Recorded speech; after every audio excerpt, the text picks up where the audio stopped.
అందరికీ నమస్కారం. తెలుగు కథామాలకు స్వాగతం. గోరింటాకు నవల చదువుకుంటున్నాము. రాసిన వారు కొమ్మూరి వేణుగోపాలరావు గారు. జోరున వర్షం పడుతోంది. ఒక కారు చీకటి రాత్రి 12 గంటల సమయానికి అంతకు ఓ అరగంట ముందు వరకు ఓ పుస్తకం చదివి రాజారావు నిద్రపోసాగాడు. ఇంతలో మెట్ల మీద అతని గది బయట నిలబడి వానలో తడుస్తూ ఓ స్త్రీ మెల్లగా తలుపు తట్టింది. రాజారావుకు మెలకువ రాలేదు. చివరకు రాజారావు కళ్ళు విప్పాడు. మధురమైన కంఠంతో అతన్ని ఎవరో పిలుస్తున్నట్లు తోచింది. చప్పున లేచి కూర్చున్నాడు. కలేమో, ఒకవేళ కాదో నెమ్మదిగా పరుపు తడిమి సిగరెట్ తీసుకుని వెలిగించాడు. తాను ఎంత త్వరగా వీలైతే అంత త్వరగా ఇక్కడి నుంచి పారిపోవాలి. వద్దు, ఇక్కడ ఇలాంటిది చూస్తే చేయెత్తి నమస్కరించే బుద్ధి వేస్తుంది. తాను భస్మం అయిపోతానేమోనని భ్రాంతి కలిగించే కళాకాంతులు. కానీ తాను లొంగిపోతున్నాడు. అవును, ఇంతలో తాను ఇప్పుడు ఎందుకు నిద్ర లేచినట్లు? అతనికి ఆ వర్షంలో ఆ గది అవతలెవరో నిల్చుని తనను కాపాడమని అడుగుతున్నట్లు అనుమానం తోచింది. నవ్వుకున్నాడు. యువకుల ఆలోచనలు ఇలానే ఉంటాయి. సత్యవతిని ఈ స్థితిలోనే ఊహించుకున్నాడు. తలుపు తీయగానే కాళ్ళ మీదకు వంగి, ఈ పాదాల దగ్గర కొంత చోటు బావా. ఏం కర్మదేవుడా, ఏదైతే వద్దు అనుకున్నాడో దానిని గురించి ఆలోచిస్తున్నాడు. అతనికి తలుపు తీసి చూద్దామనిపించింది. గమ్మత్తులకేమీ కొదవలేదు కదా. లైటు వేసి తలుపు తీశాడు. అవును, గమ్మత్తులకేమి కొదవా? ఒక అడుగు వెనక్కి వేసి, మీరా అన్నాడు రాజారావు కంపిత స్వరంతో. స్త్రీ ఒక్కర్తే వర్షం రోజున ఒక యువకుడి గది ముందు. మరో క్షణంలో అతని గుండె కరిగింది. తడిసిపోతున్నారు, లోపలికి రండి అన్నాడు. ఆమె మాట్లాడకుండా భయంగా లోపలికి వచ్చింది. తల వంచుకొని నిల్చుంది. ఏం పని చేశారు అన్నాడు రాజారావు. ఆమె మెల్లిగా ముఖమెత్తి అతని కేసి చూసింది. ప్రకాశిస్తున్న నేత్రాలు గదిలో అలా గుచ్చుకునేటట్లుగా చూసింది. నేను చేసిన పని సమంజసమైనది కాదని నాకు తెలుసు అన్నదామె. తెలిసే? అవును మహానుభావ, నేను అమాయకంగా రాలేదు మీ దగ్గరకు. అలా అపోహపడకండి అంటూ ఆమె నవ్వింది. కూర్చోనా అంది కొంచెం ఆగి తనే. రాజారావు తల ఊపాడు. మీరు ఎంత నిర్దయులు రాజా అన్నది మంజువాణి కొంచెం కోపంగా. నేనా? ఏమిటి నా మీద ఈ నింద? ఏమిటో తెలియదా? నేను ఈ రాత్రి ఇంత సిగ్గుమాలిన పని చేశాను గదా. నన్ను నేను చిత్రవధ చేసుకున్నాను గదా. అప్పటికి ఓ సానుభూతి మాటలన్నా పలకరేం? అప్పుడే లోకువైపోవటం మొదలుపెట్టాను కదూ. రాజారావుకు మతిపోయింది. వర్షం లోపలికి పడుతోంది. వెళ్ళి తలుపులు మూసి వచ్చాడు. ఓ ఆడది లోపల ఉంటే తలుపులు వేయడం తప్పు తెలుసా? అతనికి తిక్కరేగింది. నాకు తెలియదులే, నీ నుంచి నీతి పాఠాలు నేర్చుకోవాల్సి వచ్చింది అన్నాడు. మంజువాణి తేలిగ్గా నవ్వి, అయితే మీరు నా శిష్యులవడానికి సిద్ధంగా ఉన్నారా అంది. ఆహా, భూమి మీద అంతకంటే పరమభాగ్యమేముంది? పుట్టినప్పటి నుంచి ఇలాంటి మహదవకాశం కోసమే చూస్తున్నాను. మొదలెట్టండి. పెళ్ళైన వారు పరపురుషుడితో సరస సల్లాపాలు చేయవచ్చునా? ఆమె ఫకాల్న నవ్వింది. మీ నవ్వు అందంగా లేదు. అయినా అంత గట్టిగా నవ్వితే అన్నగారికి వినిపించగలదు. నా నవ్వు 60 మైళ్ళ దూరం వ్యాపించదులే మహానుభావ. అయినా అప్పుడే అన్నగారిని చేసేశారేమిటి? మీ అభిలాష అదేగా. నా శిష్యుడు చాలా తెలివైనవాడు, సూక్ష్మగ్రాహి, మంచి రసికుడు కూడాను. అలానా? నాకు తెలియదనుకోకు. అయితే గొప్పవాళ్ళ జాబితాలో చేరిపోయాను. అలా చలితో వనక్కపోతే ఆ రగ్గు కప్పుకోకూడదు అన్నాడు రాజారావు. నేనంటే ఎంత ప్రేమ మీకు? క్షమించాలి, అభిమానం అనే అందం. ప్రస్తుతానికి మీరే కప్పండి. జాగ్రత్త, శరీరం తగిలేను. అయ్యో, మీ రగ్గు తడిసి పాడైపోతుందే మరి. రాజారావు రగ్గును ఆమె మీద పదిలంగా కప్పి ఇవతలికి వస్తూ, రగ్గైనా పాడయ్యేది మంచిదే అన్నాడు. శిష్యులు ఏదో భావయుక్తంగా మాట్లాడుతున్నారు. చిత్తం సూటిగా మాట్లాడటానికి సిగ్గేసి, సిగ్గా, విడ్డూరమే, ఆడదే వదిలేసింది. అప్పుడేలే వచ్చేది చిక్కు అంటూ అతను ఆమె ముఖం కేసి ఓ నిమిషం తదేకంగా చూశాడు. ఏమిటి విపరీతం, అంతలా చూడవచ్చా? ఈ ముఖంలో గనక ఒకానొక భావం ద్యోతకం కాకపోయి ఉంటే ఇన్ని మాటలు మాట్లాడి ఉండేవాణ్ణా అని. ఏమిటప్పుడే భావాల దాకా పోయారు? మరి అందం విషయమో? మీరెక్కడన్నా చూసారా ఇంతటి రూపసిని? అందమైన వాళ్ళందరికీ తమ రూప సంపదను గురించి ఓ నమ్మకం, అహంభావం ఉంటాయి. అవి తెలియకుండా ఉంటే అవి ఎర్రగా పెట్టకపోదురు. మీరు రోజుకి ఎన్ని సిగరెట్లు కాలుస్తారు? లెక్క పెట్టను. రేపు చెబుతాను లెక్క వేసి. అంత శ్రమ అక్కర్లేదు. నేనెన్నడో లెక్క వేశాను. అది సరే, మీ నిర్దయను గురించి పూర్తిగా వినరే? సెలవీయండి. మీరు చేసిన ఒక్కొక్క తప్పుతో యువతలి వాళ్ళు ఒక్కొక్క ప్రాణం తినేశారు. ఆ రోజు సాయంత్రం ఆ అమ్మాయిలిద్దరూ పాట పాడుతుంటే మీరెందుకలా కూర్చున్నారు? అంతకు ముందు రోజు కిటికీ దగ్గర గంటసేపు అలా కదలకుండా దీర్ఘంగా ఆలోచించారే, అప్పుడు ముఖం ఎందుకండి బ్రహ్మాండంగా పెట్టారు? అది సరే, మీ ముఖంలో నేనెప్పుడో మర్చిపోయాననుకున్నా సుధాకరుని లక్షణాలు ఎందుకు ఉన్నాయి? ఆగండి. ఎవరి సుధాకరుడు మధ్యలో? ఒక రొమాంటిక్ స్టోరీలో సగం కథానాయకుడు. ప్రస్తుతం ఏమి చేస్తూ ఉండొచ్చు? రంభ, ఊర్వశి ఇత్యాదులు సరసల్లాపాలు ఆడుతుంటే రిఫ్యూజ్ చేస్తూ ఉండొచ్చు. ఓహో, అయితే మీరు ట్రాజడీలోంచి కామెడీలోకి పరిగెడుతున్నారన్నమాట. ఓ, బాగా గ్రహించారు. అది ఇప్పుడు నేను చేస్తున్న పని. అంతేనా నా నిర్దయ? ఇంకా రోజుకి కొన్ని వందల సార్లు మీరు కనిపిస్తారేమోనని తప్పించి చూసేటట్లు ఎందుకు చేశారు? నా శరీరంలో మీ చూపులు చాలా గుచ్చుకున్నాయన్నమాట. గురువుగారి దగ్గర బాణాలకేమీ లోటు లేదు. నిజమే ఆ మాట. వాటికి ఓ మంత్రం కూడా అంటించి వదిలే శక్తి ఉంటే. రాజారావు మనసులో అనుకుంటున్నది ఒకటి, బయటకు మాట్లాడుతున్నది ఒకటి. విచిత్రం ఏమిటంటే ఇది అతను కావాలని చేస్తున్న పని కాదు. ఉన్నట్లుండి మాటలు ఆపేయటం మీ హ్యాబిట్లలో ఒకటేమిటి? లేకపోతే ఎదుటి వాళ్ళని ఆకర్షించడానికా ఈ మార్గం? ఓ రాజా! రాజారావు ఉలిక్కిపడ్డాడు. క్షమించండి మంజువాణి, నా పేరు రాజారావు, రాజా కాదు. అలా పిలిస్తే ఎలానో ఉంటుంది. ఉండనివ్వండి మహానుభావ, ఏం చేస్తాం? మహానుభావ, రాజా అన్న మాటలు మీరు మానకపోతే గదిలోంచి బయటకు గెంటేస్తాను. అది అందమైన దృశ్యమే, కానీ నా ఒంటి మీద చేయపడుతుందే. పోన్లే గాని, ఏదో ముఖంలో భావం అన్నారు ఇందాక, అదేమిటో చెప్పండి. చెప్పను. ఎందుచేత? నాకు చేత కాదు. పోనీ నేను చెప్పేదా? వద్దు. ఎందుచేత? మీరు నిజం చెప్పేస్తే కొంప మునిగిపోతుంది. నేను భరించలేను.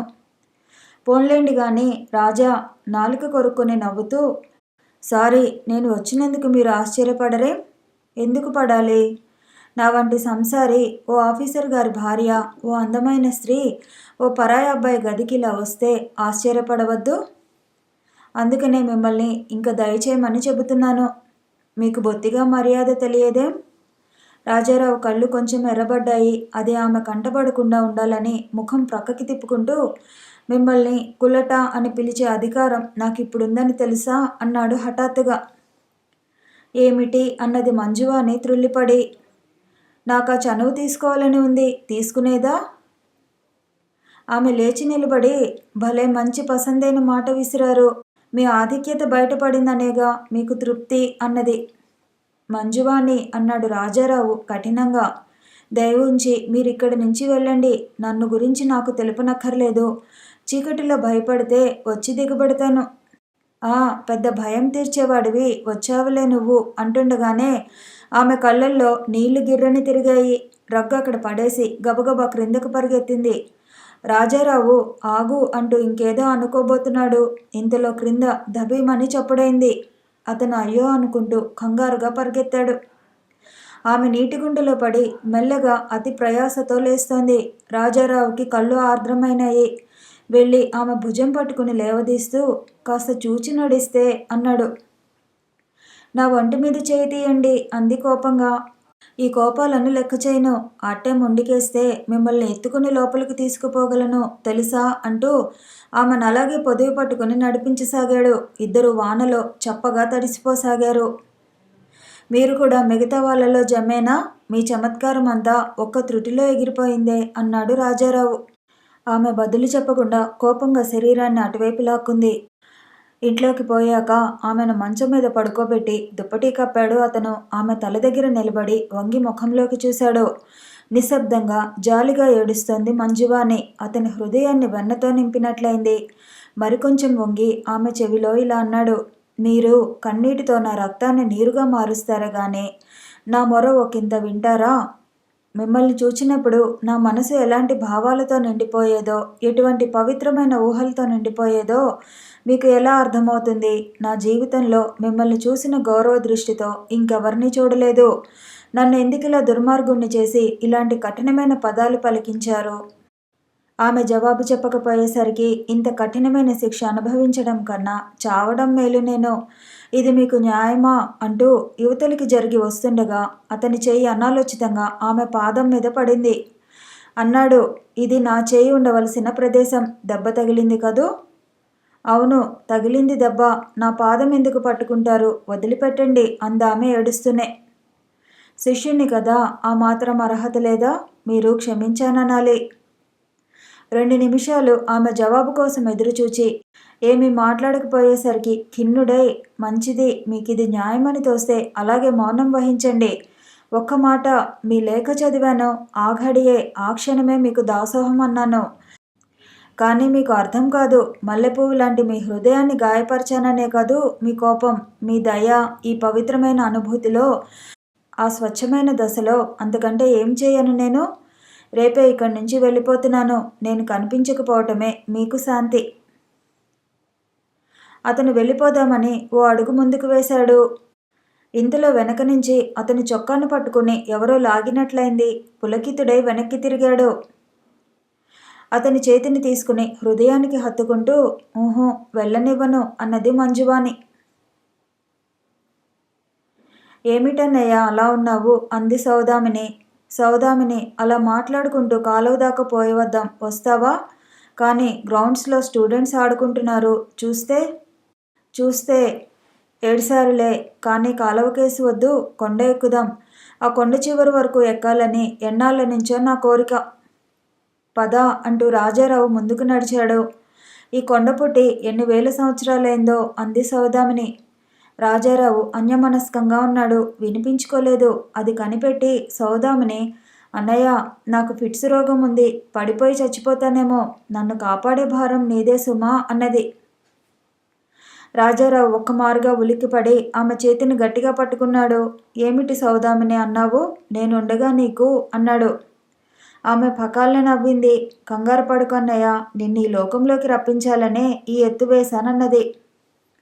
రాజారావు సిగ్గుపడి ఆమె చేతిని విడిచిపెట్టబోయాడు. కానీ ఆమె అతని వేళ్లు గట్టిగా పట్టుకుని వదల్లేదు. చెప్పు అన్నయ్య అంది. ఏమిటి నీ వ్యాకుల పాటుకు కారణం? రాజారావు చప్పున, ఛీ, నీకిలాంటి కబుర్లెందుకులే సౌదామని. మనసుల్ని చికాకు పరుస్తాయి. మొన్న దేవుడి గురించి చెప్పానా? ఇవాళ మతాన్ని గురించి చెబుతాను. ఓహో, నాకు ఇవాళ అవేమీ వద్దు. నాకు మనసుని గురించి చెప్పు. ఎవరి మనసు? నీ మనసు. అది ఏముంది? అది ఒట్టి చంచలం, చాలా అసహ్యం, ఎంతో వికృతము. ఉన్నట్టుండి ఈ పిల్ల నవ్వసాగింది. ఎందుకు అని అడిగాడు రాజారావు విస్మయంగా. ఎవరిని వాళ్ళు పొగుడుకోవటం, తిట్టుకోవటం ఆరంభిస్తారు. తర్వాత దాని నిండా కర్మఫలము, కల్మషము. అబ్బా, నువ్వు హాస్యం చేస్తావు సౌదామిని. ఒక పురుషుడు ఒక స్త్రీని కాముక దృష్టితో చూడటం చాలా తేలిక. ప్రేమించటం ఒక సుఖమైన అనుభవం. సోదరిగా చూడటం అదృష్టం. భార్యగా చూడటం స్వార్థం. పవిత్రంగా చూడటం సంఘర్షణ. శక్తి, ఆసక్తి అక్కడే దెబ్బలాడుకుంటాయి. పవిత్రమైన వస్తువుల్నే మన సొంతం చేసుకుందాం అనుకుంటాం అన్నయ్య. రాజారావు గుండెల్లో ముళ్ళుగుచ్చుకున్నట్లయింది. అవును, మనం దేనికైతే భయపడతామో అదే మనని ఆకర్షిస్తుంటుంది అన్నాడు నీరసంగా. సౌదామిని ఓ రాయి ఎక్కుతూ అంది హఠాత్తుగా.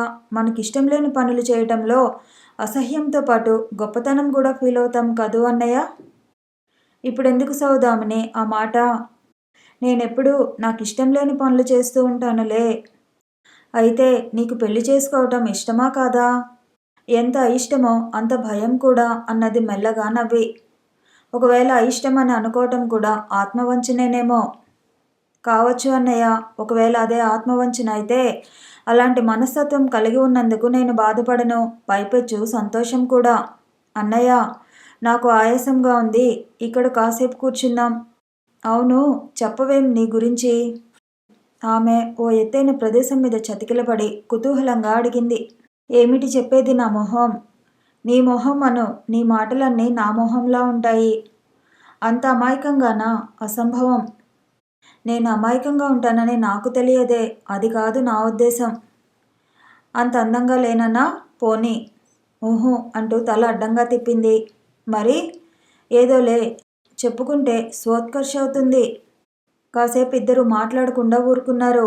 చల్లగాలి హాయిగా వీస్తోంది. సౌదామిని ముంగురులు ఒక చేత్తో సవరించుకుంటూ ఆలోచిస్తోంది. ఇతను ఇవాళ ఏదో రహస్యాన్ని దాస్తున్నాడు తన నుంచి. ఎందుకు? ఎంత అడిగినా చెప్పడు. తను ఓ ఆడది కాబట్టి చెప్పకూడదా? ఒక విషయంలోంచి ఇంకో విషయంలోకి కప్పదాటి వేస్తున్నాడు. ఆమెకు అతని సొంత జీవితాన్ని గురించి ఏమైనా అడుగుదామని కుతూహలం చెలరేగింది. నవ్వుతాడు, ఏమీ జవాబు రాదు. పాట పాడమని అడుగుదామనుకుంది. ఇతని పాటలు తన రోగాన్ని మటుమాయం చేయకూడదు. అన్నయ్య అంది. ఏమిటి అంటూ రాజారావు ఎటో చూస్తున్నవాడల్లా ఇటు తిరిగాడు. ఆమె మాట గొంతులోనే ఆగిపోయింది. అప్పటికే తూలిపడబోయింది. పరిస్థితి గ్రహించి అతడు ఆమెను చప్పున సమీపించి గట్టిగా పట్టుకున్నాడు. ఆమె తల అతని హృదయం మీద వాలిపోయింది. ఓ 10 నిమిషాలు గడిచాక సౌదామిని కళ్ళు విప్పింది. నన్నెందుకు పడిపోనీయలేదు అంది గాద్గిగ కంఠంతో. రాజారావు ఆమె జుట్టును ప్రేమగా నిమిరాడు. తప్పు సౌదామిని, తాత్కాలికపు అవాంతరానికి శాశ్వత పరిణామాలా అన్నాడు. నీకు అర్థం కాదన్నయ్య. మనిషి జీవితం నికృష్టం చేయడానికి ఇంతకంటే ఏం కావాలి? చదువు మానేసి 4 గోడల మధ్య కూర్చుంటే పీడ విరగడైపోతుంది అంది సౌదామిని విషణ్ణవదనంతో. నువ్వింత పిరికి పిల్లవా? ఉండు, నీకో మంచి మొగుణ్ణి చూచి పెళ్లి చేస్తాను. దాంతో. చీచీ అన్నయ్య, మొగుడు వద్దు, చట్టుబండలు వద్దు అన్నది సౌదామిని. ఓస్, ఇంతేనా అనుకున్నాడు చక్రపాణి. తాను చెడిపోలేదు. ఇది చెడిపోవటం ఎంతమాత్రమూ కాదు. తాను ఏమీ నష్టాన్ని పొందలేదు. జీవితం కొత్త చిగుళ్ళు తొడిగింది. రాత్రి వెళ్ళాక పగలు, పగలు వెళ్ళాక రాత్రి వస్తున్నాయి. వాటి మధ్య మెలిగి నలిగి చెరిగిపోతున్న సంఘటన పరంపరలు. బ్రహ్మానందం అండగా నిలిచాడు. భుజం తట్టి హామీ ఇచ్చాడు. రాత్రితో ఎక్కువ స్నేహం చేశాడు. కానీ ఎలా? సాహసం తక్కువ. ఇద్దరుకు ప్రవేశం దొరికేదాకా చాలా కష్టం. సాబ్ అంటూ వచ్చేవాడెవడో. ఏం లేదు అని నెమ్మదిగా అక్కడ నుంచి జారుకునేవాళ్ళు. అనుభవం. ఈ అనుభవం కోసం మనసు పొంగితే వేదనను సహించటం దుస్సాహంగా ఉంది. బ్రహ్మానందం నిరంతరం తాపత్రయపడుతున్నాడు.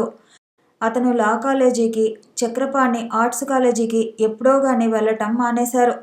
ఒకసారి తెగించారు, సిగ్గు విడిచిపెట్టారు. నిరాశ, నిస్పృహ. తెల్లవారగానే మళ్ళీ బ్రహ్మానందం అంతా మర్చిపోయాడు. అతనికి జీవితం నందనవనంలా కనిపించింది. అలా శృతిమించారు. సుకుమారమైన వాళ్ళ శరీరాలను దహించే ఎండలు, హోరున వాన, గజగజ వణికించే చలి వీటి లక్ష్యం లేకుండా పోయింది. ఇదివరకు కొత్త రకం బట్టలు వేసుకుంటే కాస్త సిగ్గుపడుతూ తిరిగేవాళ్ళు. ఇప్పుడు మెరిసిపోతున్న ముఖాలతో గర్వంగా ఛాతి విరుచుకుని తిరగసాగారు. ఆత్మవిశ్వాసం హెచ్చినట్లు అనిపించింది. కావాలనుకున్నదల్లా పొందగలగటం చేతనైంది. మనోబలం రెచ్చిపోయింది. అనుకున్నప్పుడు ఆనందం.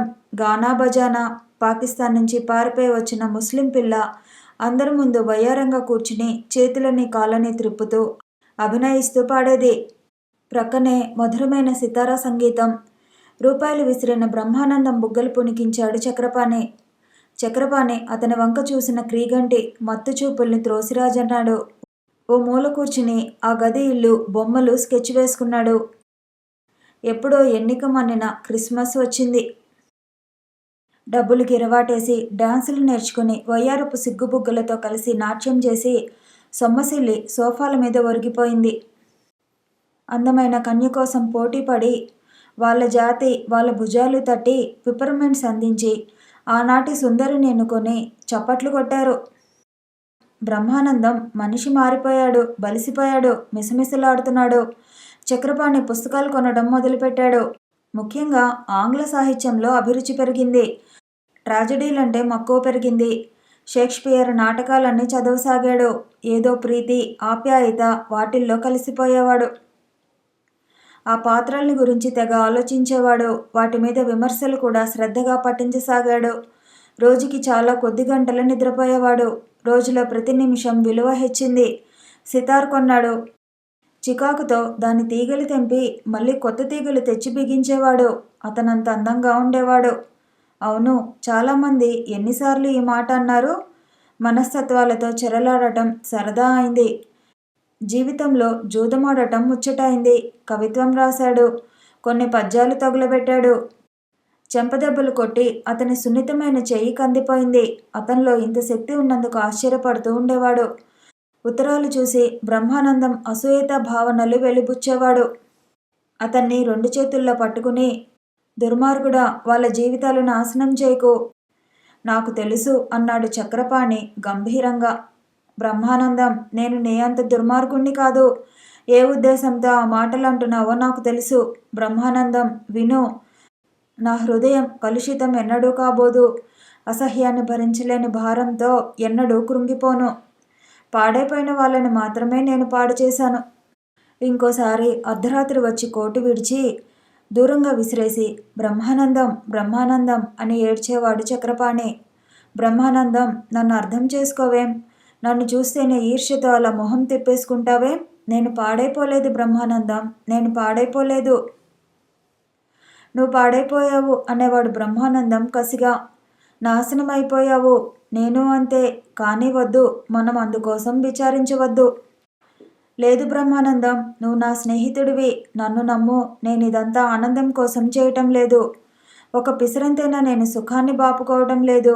నన్ను నేను తెలుసుకోలేకపోతున్నాను బ్రహ్మానందం. నాకు దుఃఖం లేదు, సుఖం లేదు, నిర్దిష్టమైన అనుభూతి లేదు, తన్మయత్వం లేదు. నన్ను చూసి అంతా జడుచుకుంటున్నారు బ్రహ్మానందం. నేనేం పాపం చేశాను? నాకెందుకీ శిక్ష? ఆపు, అలా ఏడవకు. కళ్ళు అలా ఎర్రబడనీయకు. నువ్వేం పాపం చేయలేదా? చేశావు. నీ పాపాలకి అంతులేదు. నేను అంతే. కానీ నేను విచారించను. నేను చేశానే అని విచారించడం లేదు బ్రహ్మానందం. చేయని దానికి ఎందుకు ఈ శిక్ష అని చింతిస్తున్నాను. నిజంగా నన్ను గాలించి చూడు. నేనెక్కడా చెడిపోనే లేదు. నిజమే, తాగుతున్నాను. కానీ నాకు తాగుడు అలవాటు కాలేదు.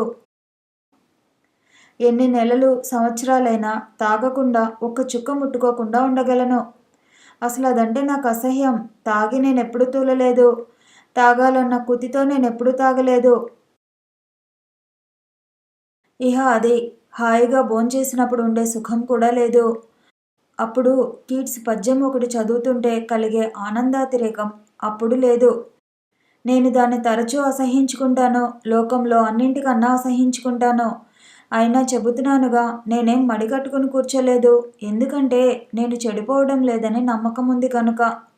నన్నెవరైనా చులకనగా చూస్తే ఆశ్చర్యంగా ఉంటుంది. చెడిపోయిన వాళ్ళందరికీ అలానే ఉంటుంది. ఏమో, చెడిపోవటానికి అర్థం ఇది కాదు బ్రహ్మానందం. అతని చివరకు చక్రపాణి మాటలను నిర్లక్ష్యం చేసి, ఆ కబుర్ల అర్థం నాకు తెలియదు. అతీతమైన మనస్తత్వాన్ని గురించి నాకు చెప్పకు. అలాంటి వాటిలో నాకు నమ్మకం లేదు. పరీక్షలు దగ్గరకు వస్తున్నాయి. బుద్ధి పుడితే చదువుకో అంటూ అక్కడి నుంచి లేచిపోయాడు. చక్రపాణి నేల మీద బోర్లా పడుకుని నిశ్శబ్దంగా ఏడ్చాడు. మనశ్శాంతి లభించడం లేదు. జీవితం ఇదివరకు ఎలా ఉందో ఇప్పుడు అలానే ఉంది. తన మనసు పరిశుద్ధంగానే ఉంది. రోత, కల్మషం, నీచం ఉన్న ఎలాంటి ముద్ర తనపై పడటం లేదు. చాలాసేపటికి మనసు ఎందుకో ప్రశాంతంగా ఉన్నట్లు తోచింది. పరీక్షలు దగ్గరకు వస్తున్నాయి అన్న మాట మనసులో మెదిలింది. ఇంట్లో వాళ్ళు గుర్తుకొచ్చారు. నేను మారలేదు. నేను మామూలు మనిషినే. ఎప్పటి మీ మనిషినే. కళ్ళు తుడుచుకుని పుస్తకం చేతిలో పట్టుకున్నాడు. మరునాడు 8 అయినా చదువుతూనే ఉన్నాడు. తాను చేయి జారిపోయానని గ్రహించాడు రాజారావు. మంజువాణి అతనికి సన్నిహితంగా వచ్చేసింది. అతని పోకడలు, పవిత్రమైన ఆలోచనలు బుగ్గైపోయినాయి. ప్రకృతి మంజువాణి రూపంలో అతని మీద పగబట్టింది. ఎక్కడకు పోయినా ఆమె నీడ అతని మీద ప్రసరిస్తూనే ఉంది. భుజంగరావు నెలకు 20 రోజులు క్యాంపుల్లో ఉంటాడు. ఈ 20 రోజులు వీళ్ళది ఇష్టా సామ్రాజ్యం. అతను నిద్రపోతుంటే ఆమె వచ్చి లేపేది. తెల్లవారులు జాగరణ, అంతులేని కబుర్లు. ఎవరి మీద ఎవరు ఆధిక్యత సంపాదించారో ఇద్దరికూ స్పష్టంగా తెలియదు. మంజువాణి మాటల్లో చాతుర్యం ఉంది. ప్రేమ, టీవీ రెండూ ఉన్నాయి. వాటిల్లో మొదటినాటి సంఘటనను ఇంచుమించు ఇద్దరూ మర్చిపోయారు. ఒకరి కోసం ఒకరు పుట్టినట్లుగా ప్రవర్తించసాగారు. భుజంగరావు ఊళ్ళో ఉన్నప్పుడు రాజారావుతో సరదాగా మనసిచ్చి మాట్లాడుతూ ఉండేవాడు. ఆయనతో మాట్లాడుతుంటే రాజారావుకి చాలా కలవరపాటుగా ఉండేది. ఆయన తన దగ్గరకు రాకుండా ఉంటే బాగుండును. అవును, ఆయనకు లేశమైన అనుమానం లేదా తమ ఇద్దరి మీద? మొదట్లో ఆయన ఊళ్ళో ఉన్నప్పుడు ఆమె అతని దగ్గరకు వచ్చేది కాదు. రాను రాను ఆయన ఇంట్లో నిద్రపోతుండగానే రాకపోకలు సాగటం మొదలుపెట్టాయి. రాజారావు నివ్వెరపోయి ఇదేమిటి అన్నాడు. మంజువాణి నవ్వి ఊరుకుంది. అతనికి అనుమానం కలిగింది, భర్తకు ఈ విషయం తెలిసి ఉంటుందా అని. ఎలా సాధ్యం? ఎలా సహించగలడు ఓ మనిషి? మొదట్లో తనలో తనే మదనపడ్డాడు. కొసకు ఓ రోజున ఆమెను గుర్చి అడిగాడు. చీ పాడు మాటలు ఎలా తెలుస్తుంది అన్నదామె. తెలియదేం, ఇంత పబ్లిక్గా నా దగ్గరకు వస్తుంటే. అదేలేండి తమాషా, అనవసరపు అపోహలు పడబోకండి. కానీ ఓ రోజున తామిద్దరూ గదిలో ఉండగా ఎవరిదో తలకాయ తొంగి చూసినట్లు అనిపించింది. అనిపించడమేమిటి, ఎవరో చూసే ఉంటారు. ఆనాడు నిజం చెప్పమని మళ్ళీ ఆమెను వేధించాడు. చా, అలాంటిదేమీ లేదండి, ఆయన చండశాసనుడు, తెలిస్తే బాబోయ్ అన్నది. తాను పవిత్రమైన భావాలతో ఆరాధించడం మొదలుపెట్టిన స్త్రీ దగ్గర ఇప్పుడు అతను సిగ్గు పూర్తిగా విసర్జించాడు. కానీ తన భర్తని ఏమైనా అంటే మటుకు ఆమె మెల్లగా మందలిస్తూ ఉండేది. అతను ఎగతాళిగా నవ్వేశాడు. మళ్ళీ ఆయన్ని చూస్తే భయంగానే ఉండేది. ఆయనకు తెలిసి ఉండదు, ఎప్పటిలా మనసిచ్చి మాట్లాడుతుండేవాడు. అతను ప్రస్తుతం మిగతా వ్యవహారాలన్నీ మర్చిపోయాడనే చెప్పవచ్చు. పురుషుడి జీవితంపై స్త్రీకి ఎంత ప్రభావం? ఈ 20వ శతాబ్దాన్ని అసలు పరిపాలిస్తోంది స్త్రీయేనని ఏదో పుస్తకంలో చదివిన మాట అతనికి వంటబట్టింది. ఆమె ఒకరోజు కనిపించకపోయినా అతనికి వెర్రెత్తినట్లుండేది. కొన్నాళ్ళు పోయేసరికి అది మరింత లోతుకు దారితీసింది. భర్త ఇంట్లో ఉన్నప్పుడు ఆమె రాకపోతే అతని దగ్గర ఆమెను ఊహించుకుని అసూయతో మండిపడుతూ ఉండేవాడు. తన వస్తువుని ఎవరో దొంగిలించినట్లు చికాకుతో నిద్రపట్టగా నిశాచరుడిలా పచార్లు చేస్తూ ఉండేవాడు. కొన్నాళ్ళు పోయాక ఈ సంగతి ఆమె ముఖం మీద వ్యక్తం చేయసాగాడు. ఆమె అతని జుత్తులోకి చేయిపోనించి ఓదార్చడానికి ప్రయత్నించేది. కబుర్లకే అంతూ ఉండేది కాదు. అతను అడగకూడని ప్రశ్నలు ఏవో వేసేవాడు. చీ అనేది ఆమె. క్రమక్రమంగా ఈ జీవితానికి అలవాటు పడిపోయాడు అతను. ఓ రసమయ ప్రపంచంలో కొట్టుకుపోతున్నాడు. ఇద్దరూ అతి సన్నిహితులైపోయారు. అంతటి రాజారావు చివరకు ఆమె కోసం ప్రపంచాన్ని త్యాగం చేసే స్థితికి వచ్చాడు. అతని కొంటె మాటలకు ఆమె పులకరించిపోతూ ఉండేది. అట్లా కూర్చుని కబుర్లు చెప్పండి, నాకు ఇంకేమీ అక్కర్లేదు. కానీ అదిగో అదే వద్దనేది అనేది. ఎవరి మంజువాణి? ఏమిటి ఆమె జీవితంలోని రహస్యాలు? ఎందుకు ఆమె ఇలా చేస్తుంది? కేవలం రాజారావులో ఏదో ప్రత్యేకతను చూసే ఇలా అయిందా? లేక అతని స్థానంలో ఎవడున్నా ఇదే జరిగేదా? మీరు లేనప్పుడు డాబా ఎక్కి కిటికీలోంచి మీ బల్ల మీద మీ ఫోటోను చూసి సంతోషిస్తూ ఉండేదాన్ని. అప్పుడే మానసికంగా చెడిపోయానని చెప్పవచ్చు. మీ ముఖవర్చస్సు, అందులో సుధాకరుని పోలికలు నన్ను ఇలా దారి తప్పించాయి. ఇలా జరిగిపోయింది. దానికి నేను బాధపడను, పైగా సంతోషంగానే ఉంది. వచ్చిన బాధల్లా ఏమిటంటే ఇలా ఎంతకాలం సాగుతుందా అని. రాజా, ఎప్పటికైనా మనకు ఎడబాటు తప్పదు. బయటపడిందంటే నన్ను కూని చేస్తారు ఆయన. ఎడబాటు, ఆ విషయం తలుచుకుంటుంటే నా గుండె బ్రద్దలైపోతుంది. ఇట్లా మిమ్మల్ని చూస్తూ మీ చేతి వేళ్ళను నిమురుతూ కొంటె మాటల్ని ఆలకిస్తూ గడిపే భాగ్యం ఎప్పటికీ నాకు ఉంటుందా?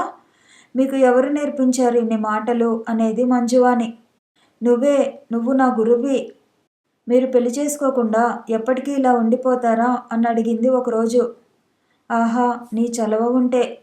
నా చలవ ఏమిటి? నేను వద్దంటే మానుతారా? ఏం చేయను నీకోసం అంటూ మెల్లగా సత్యవతి విషయం చెప్పాడు. పాపం, ఆ పిల్ల మిమ్మల్ని వెర్రిగా ప్రేమిస్తోంది అంది మంజువాణి. ప్రేమించడం ఒక ఫ్యాషన్ అయింది మరి ఈ రోజుల్లో. ఎటు తిరిగి అవస్థ మాకే. ఆ అమ్మాయి అందంగా ఉంటుందా? పర్వాలేదు, అందగత్తెల్లోకే జమ. అయితే ఏమిటి మీ అభ్యంతరం? ఊరుకో, నా పెళ్లి మాటలు నీ నుండి రావటం నాకు నచ్చలేదు వాణి అన్నాడు రాజారావు. ఏం, నేను తగనా అంది కిన్నురాలే. మరి పెళ్లి చేసుకుని మరో జీవికి అన్యాయం చేయమంటావా? అప్పుడు నన్ను మర్చిపోండి. అప్పుడు నిన్ను మర్చిపోయినంత మాత్రాన ఆమెకు అన్యాయం చేసిన వాడిని కానా? కొంతవరకు ప్రాయశ్చిత్తం. ఓహో, ఈ త్యాగాలు చేసి చేసి అనాది నుంచి ఆడవాళ్ళు అలసిపోయారు. నువ్వు అదే ఆలపించకు. మరి నన్ను అంత స్వార్థపరురాల్ని కమ్మంటారా? స్వార్థం అంత చేటు కాదులే. ఆ మాటకొస్తే మనిషికి అవసరం కూడా. అసలు స్వార్థం పనిచేయందే మనిషి గొప్పవాడు కాడు తెలుసా?